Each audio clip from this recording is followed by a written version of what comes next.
स्वाध्याय 12.1 में example number 6 જોઈએ બાળકો સૌપ્રથમ તો અહીંયા આ દાખલા છે એ બહુ સરળ દાખલા છે થોડું એક સમજ રાખીને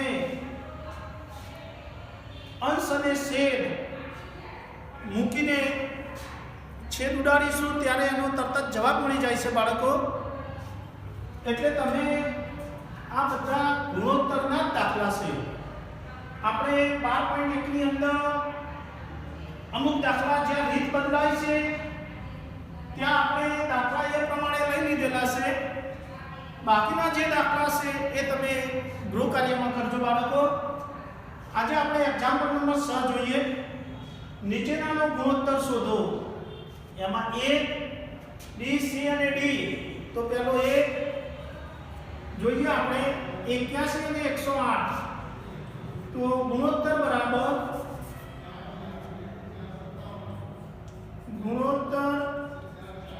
बराबर 81 છેદમાં 108 81 અંશમાં મૂકવાના 108 છેદમાં મૂકવાના આપણે છેદ ઉડાડવાના છે બાળકો 81 છે એટલે 9 થાય 27 તરી 81 થાય પણ સૌથી મોટો ગુસાઅ પસંદ કરવાનો બાળકો 9 81 થાય છે 27 તરી 81 થાય છે જોઈએ આપણે 27 તરી 81 લઈએ તો 27 ગુણ્યા 3 27 તરી 81 અને 108 ક્યારે બને છે બાળકો તો 27 એ 4 7 × 28 વધી 2 4 × 8 = 10 108 આવી ગયા 27 ગુણ્યા 4 27 તરી 81 એ પણ જોઈએ આપણે 7 તરી 21 વધી 2 3 6 7 8 81 પણ થાય છે તો આપણે 27 ગયા 3 ચતુર્થાંશ મળ્યા એટલે એનો મતલબ 3/4 આ પહેલો a નો જવાબ b જોઈએ બાળકો ગુણોત્તર બરાબર 98 અને 63 तो 98 अंशમાં આવશે અને 63 છેદમાં આવશે બરાબર 98 અને 63 હવે છેદમાં 63 જોઈએ આપણે 98 અને 63 કયા ઘડિયામાં આવે 7 જોઈએ 7 તો 63 9 સત્યુ 63 અને 14 98 9 સત્યુ 63 છેદમાં 7 4 28 વધી 2 7 9 58 14 58 એટલે આપણે અંશમાં મૂકીશું 14 58 અને 9 સત્યુ 63 7 ગયા 14 છેદમાં 9 મળ્યા હવે છેદ નહીં ઉડે શક્ય એટલા અતિ ગુણોત્તર માટે અતિ સંક્ષિપ્ત રૂપ આપવું જરૂરી છે 14 પર 9 મળે છે હવે છેદ નહીં ઉડે એટલે 14/9 જવાબ b મળ્યો હવે આપણે c ગણીએ c માં ગુણોત્તર બરાબર 33 કિમી અને 121 કિમી એકમ સંખ્યા હોવા જોઈએ કિમી છે એટલે ઓકે 33/121 33 અને 121 11 ના ઘડિયામાં આવે બાળકો 11 × 33 અને 11 × 11 નો વર્ગ 121 મળે 11 ગયા 3/11 મળ્યા 3/11 એટલે 3/11 આ દાખલો સી ગણ્યો હવે ડી નંબર બી નંબરમાં 30 મિનિટ અને 45 મિનિટ બંનેમાં મિનિટ જ છે એટલે આપણે ક્યાંય ફેરવવાની જરૂર નથી બંને માપના એકમો સરખા હોવા જોઈએ તો ગુણોત્તર બરાબર 30 મિનિટ એટલે 30 અંશમાં આવશે અને 45 મિનિટ 45 છેદમાં મળશે છેદ ઉડાડીએ આપણે 30 અને 45 કયા ગણ્યામાં આવે 15 દુ 30 15 દુ 30 અને 45 15 તરી 45 અંશમાં અને છેદમાં 15 ગયા 2 છેદમાં 3 મળ્યા 2 છેદમાં 3 નો જવાબ 2/3 લખી શકાય એટલે 30 મિનિટ અને 45 મિનિટ નો ગુણોત્તર 2/3 મળે સંપૂર્ણ આ દાખલો પૂરો એક્ઝામ્પલ 6 એના જેવા જ આ જ પદ્ધતિથી એક્ઝામ્પલ 7 પણ છે હવે એક્ઝામ્પલ 8 કરીએ એક વર્ષમાં સીમા રૂપિયા 1,50,000 કમાય છે એક વર્ષની અંદર 1.5 લાખ જેટલા કમાય છે અને રૂપિયા 50,000 બચત કરે છે એટલે ખર્ચ કેટલો થાય બાળકો 1 લાખ રૂપિયા ખર્ચ થાય 1.5 લાખમાંથી 50,000 બચત કરે છે ખર્ચ થયો 1 લાખ રૂપિયા તો નીચેના ગુણોત્તર શોધો એ નંબર તો પહેલા સૌપ્રથમ આપણે લખીએ આવક 1,50,000 છે આવક અહીંયા લખી દઈએ 1 લાખ આવક 1,50,000 બીજું છે 1,50,000 બચત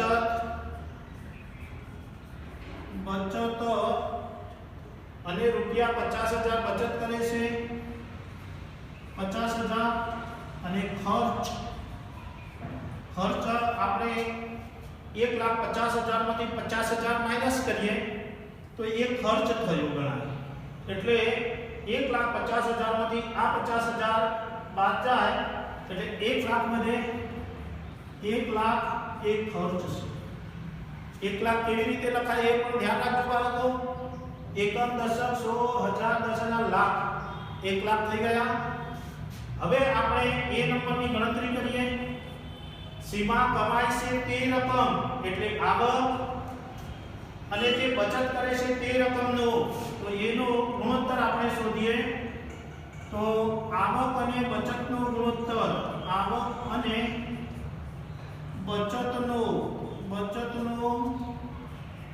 ગુણોત્તર બરાબર આવક કેટલી છે 1,50,000 चलो बीजू नाम बचत છે તો છેદમાં મૂકીએ બચત 50,000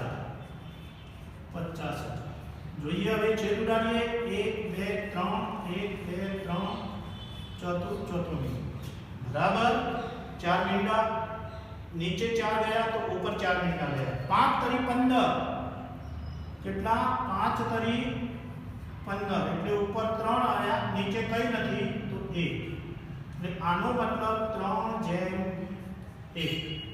આ જવાબ મળ્યો બીજું આપણે જોઈએ બી નંબર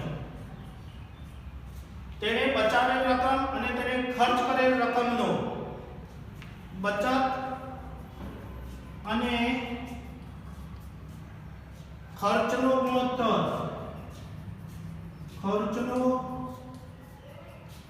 ગુણોત્તર બરાબર બચત કેટલી તો બચત 50,000 રૂપિયા છે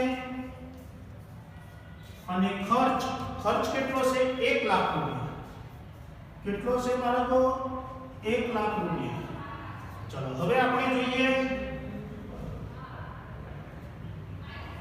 1 2 3 4 1 2 3 4 ચલો 5/10 વધ્યા 5 એકા 5 અને 5 દુ 10 1/2 तो એનો મતલબ 1/2 મળે શું મળે બાળકો 1/2 મળે આ બી નો જવાબ મળ્યો આપણને હવે આપણે એક્ઝામ્પલ નંબર 9 જોઈએ બાળકો 3300 વિદ્યાર્થીઓની એક શાળામાં 102 શિક્ષકો છે શિક્ષકોની સંખ્યા અને વિદ્યાર્થીઓની સંખ્યાનો ગુણોત્તર શોધો જોઈએ વિદ્યાર્થીઓની 3300 વિદ્યાર્થીઓની એક શાળામાં એટલે વિદ્યાર્થીઓની સંખ્યા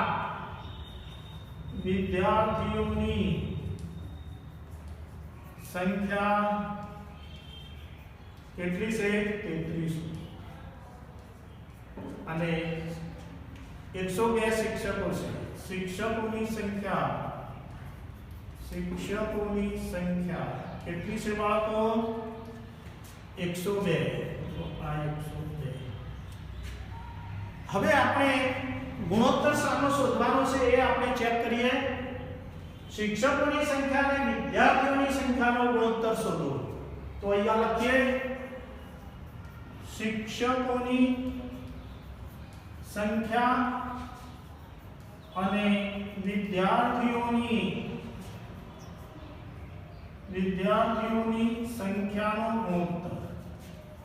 સંખ્યાનો ગુણોત્તર બરાબર અંશમાં મૂકીશું શિક્ષકોની સંખ્યા પહેલું શિક્ષકોનું નામ છે એટલે શિક્ષકોની સંખ્યા 102 અને છેદમાં મૂકીશું વિદ્યાર્થીઓની સંખ્યા તો વિદ્યાર્થીઓની સંખ્યા 3300 હવે આપણે છેદ ઉડાડીએ બાળકો 102 અને 3300 છે તો આપણે સૌપ્રથમ વિચાર કરીશું કે કેવી રીતે છેદ ઉડાડવા સૌથી મોટો આપણે ગુસા લેવો પડે કેવી રીતે લેવો એ પણ હું કહી દઉં 102 અવયવ પાડીએ 2 5 10 2 1 2 3 17 51 અને 17 1 3300 માં એ પ્રમાણે કરીએ આપણે 2 1 2 7 1 2 5 10 0 2 8 2 4 1 2 5 10 અહીંયા 3 ચાલશે 3 2 6 2 વધ્યા 3 7 21 3 5 15 3 નહીં ચાલ્યો હવે 5 5 25 2 5 5 25 5 11 5 55 અને 11 11 હવે જુઓ સૌથી મોટો ગુસા કઈ રીતે પસંદ કરવો બાળકો 2 આમાં પણ છે અહીંયા પણ છે 3 અહીંયા પણ છે અહીંયા પણ છે હવે બંનેમાં કોમન હોય તેવા કોઈ નથી એટલે 3 દુ 6 અહીંયા પણ 3 દુ 6 તો 6 વડે ભાગ ચાલશે આ કેટલા વડે 6 વડે એટલે 3 દુ 6 17 તરી 51 51 દુ 102 થઈ જાય એટલે 6 3 દુ 6 એટલે 6 ગુણ્યા 17 અને છેદમાં 17 સાથે 102 થઈ ગયા છેદમાં આપણે બાકીના વધે તે 3 દુ 6 તો લઈ લઈએ અહીંયા હવે 5 દુ 10 10 5 50 2 બાકી 2 5 10 5 50 50 ગુણ્યા 11 11 5 55 ઓકે 550 આનો ગુણાકાર 3300 જેટલો થાય 17 સાથે 102 થાય 550 ગુણ્યા 6 કરીએ તો 3300 આવશે બાળકો જુઓ 0 6 5 30 વધી 3 6 5 33 એટલે 3300 મળી ગયા હવે અહીંયા આ 6 ગયા બાળકો હવે છેદ ઉડે નહીં કારણ કે 17 એ અવિભાજ્ય છે 17 વડે 550 ને ભાગ પણ ન ચાલે બાળકો 550 ને 17 વડે ભાગાવો તો પણ નહીં ચાલે 17 તરી 51 17 ચોક 68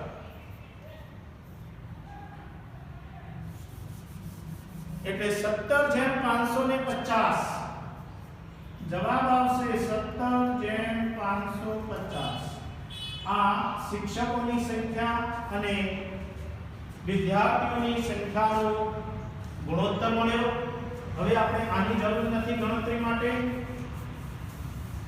હવે આપણે જોઈએ આગળ બાળકો જોઈએ એક્ઝામ્પલ 12 એક ડઝન પેનની કિંમત 180 રૂપિયા અને 8 બોલ પેનની કિંમત 56 રૂપિયા છે પેન અને બોલ પેનની કિંમતનો ગુણોત્તર શોધો ફક્ત પેન અને બોલ પેનની કિંમતનો અહીંયા તો આપણને એક ડઝન પેનની કિંમત આપી છે અને 8 બોલ પેનની કિંમત આપી છે આપણે એક એક બોલ પેનની કિંમત શોધવી પડશે એક ડઝન પેનની કિંમત 180 રૂપિયા. 1 ડઝન એટલે 12 નંગ થાય બાળકો.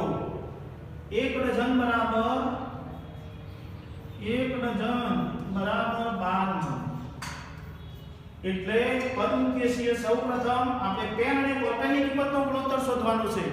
એક પેનની કિંમત શોધવી પડશે અને એક બોલપેનની કિંમત શોધવી પડશે. 1 ડઝન પેનની કિંમત 180 રૂપિયા એટલે 12 પેનની કિંમત 180 રૂપિયા. તો એક પેનની કિંમત કેટલી? એક પેનની કિંમત કેટલી? તો શોધી કાઢીએ બાળકો. 1 * 180 ભાગ્યા 12. 180 ભાગ્યા 12. 180 ને 12 વડે ભાગીએ બાળકો. 180 ભાગ્યા 12. 12 * 12 = 24. 12 × 2 = 6. 0 0 12 × 5 60. 15 મળ્યા. 15 રૂપિયા એક પેનની કિંમત થઈ. હવે બીજી બાજુએ આપણે અને 8 બોલ પેનની કિંમત 56 રૂપિયા. 8 બોલ પેનની કિંમત 8 બોલ પેનની કિંમત 56 રૂપિયા. તો therefore એક બોલ પેનની કિંમત કેટલી? એક બોલ પેનની કિંમત કેટલા રૂપિયા? તો જોઈએ 1 * 56 ભાગ્યા 8 × 7 = 7 રૂપિયા. કેટલા રૂપિયા? 7 રૂપિયા. 8 × 7 = 56. હવે પેન અને બોલપેનની કિંમતનો ગુણોત્તર. પેન અને બોલપેનની કિંમતનો ગુણોત્તર. પેન અને બોલપેનની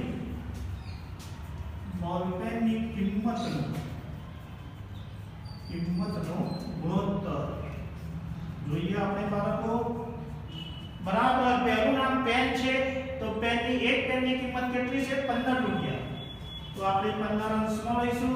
છેદમાં બોલપેન તો છેદમાં બોલપેનની કિંમત આપણે 7 રૂપિયા છે એકની તો 7 રૂપિયા. 15 ભાગ્યા 7 મળ્યો એટલે 15/7. આ જવાબ આપણને પેન અને બોલપેનની કિંમતનો ગુણોત્તર મળ્યો 15/7. હવે આપણે જોઈએ આ એક્ઝામ્પલ નંબર 12 ગણ્યો. હવે એક્ઝામ્પલ નંબર 13 જોઈએ અને 14 જોઈશું બાળકો. એક્ઝામ્પલ નંબર 13 માં આપણે આપેલું વિધાન વિચારો. આપેલું વિધાન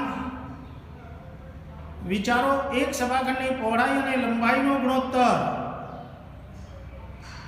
2:5 છે. હોલની આપેલ પહોળાઈ અને લંબાઈના આધારે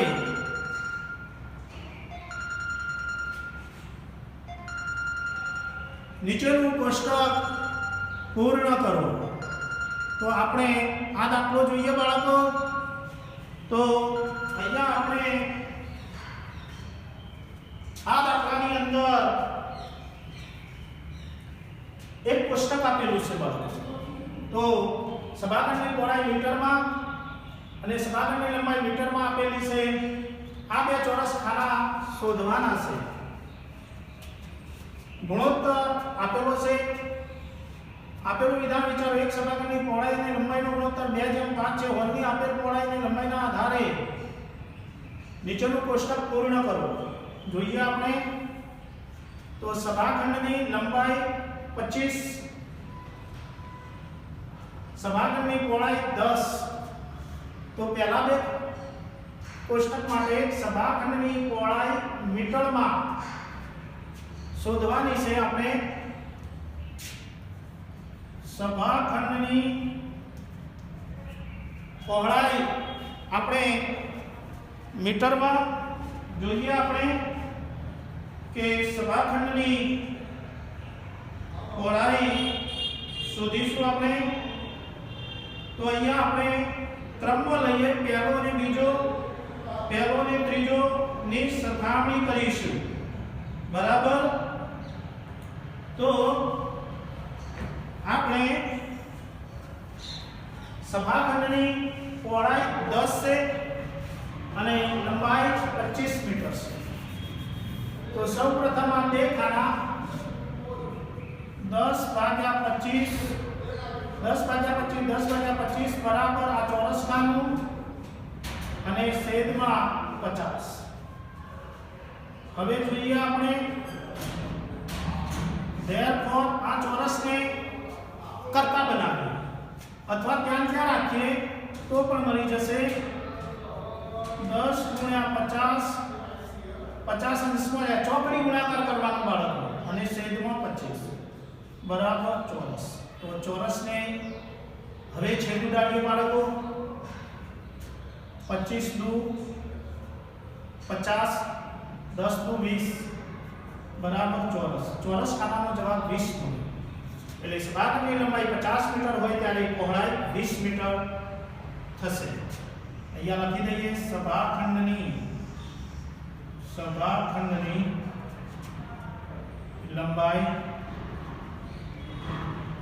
લંબાઈ 50 મીટર હોય ત્યારે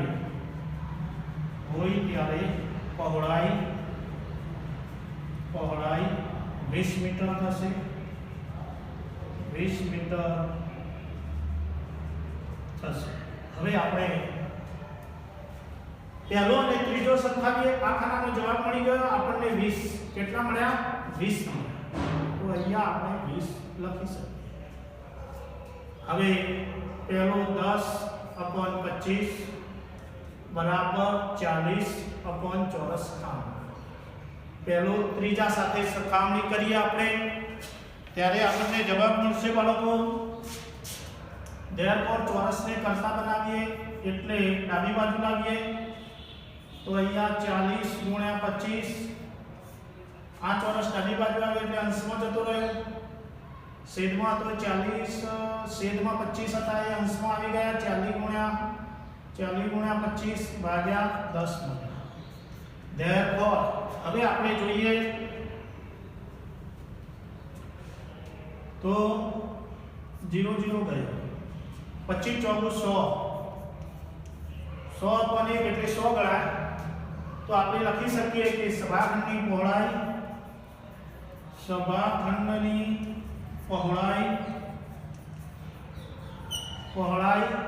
40 મીટર હોય ત્યારે 40 મીટર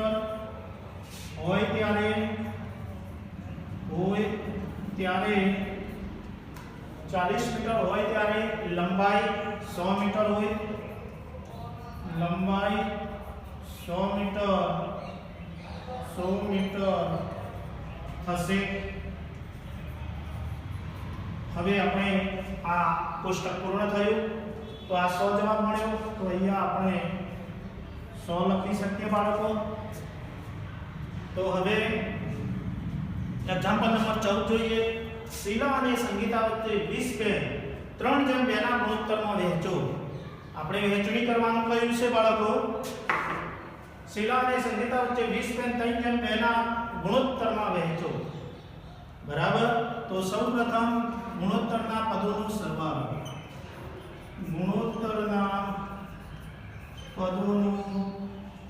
ગુણોત્તરના પદનો સરવાળો બરાબર 3:2 છે એટલે 3 + 2 બરાબર 3 2 5.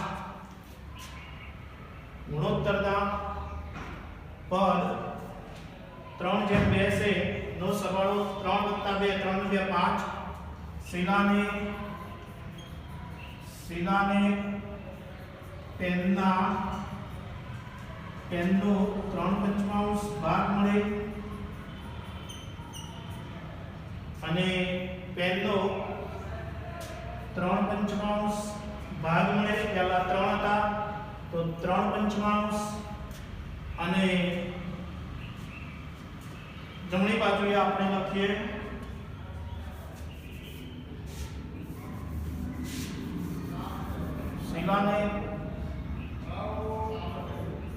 શીલાને પેનનો 3/5 ભાગ મળે અને બીજી બાજુએ લખીએ સંગીતાને પેનનો 2/5 ભાગ મળે. હવે જોઈએ શીલાને મળતી પેન.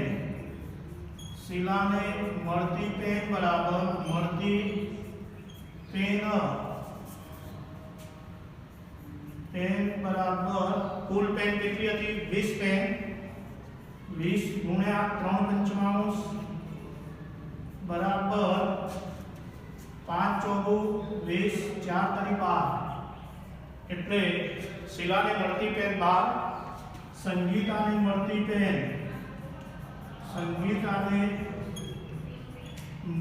પેન બરાબર કુલ પેન કેટલી હતી બાળકો? 20 પેન. 20 ગુણ્યા એનો ગુણોત્તર કેટલો? સંગીતાને 2/5 ભાગ તો 2/5. 5 ચોગુ 20 4 8. તો સંગીતાને 8 પેન મળે, શીલાને 12 પેન મળે અને સંગીતાને 8 પેન મળે. તો બાળકો આવા અન્ય દાખલા જે બાકી છે એ તમે ગૃહ કાર્યમાં ગણજો. અહીંયા આપણે સ્વાધ્યાય 12.1 પૂર્ણ થાય છે.